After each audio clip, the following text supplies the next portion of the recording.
अच्छा, कौन कहता है कि हम व्रत में चॉकलेट नहीं खा सकते हैं? चलिए फिर मैं बताती हूँ कि कैसे खा सकते हैं।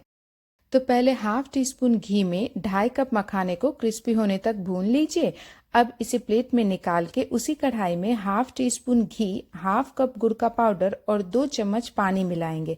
इसे लो फ्लेम पे 2 मिनट पकाइए और जब यह इस तरह से गाढ़ा हो जाए तो 1 teaspoon unsweetened cocoa powder mix करके 30 सेकेंड और पकाएंगे। अब 1 टेबलस्पून भुना हुआ सफेद तिल डाल के गैस ऑफ कीजिए। रोस्टेड मखाना मिक्स करेंगे और इसे किसी प्लेट में निकाल के सारे मखाने को अलग अलग कर लेंगे। और बस ये रेडी है हमारा व्रत स्पेशल चॉकलेट मखाना, जिसे आप एयर टाइट बॉक्स में रख के 15 डेज तक स्टोर कर सकते हैं।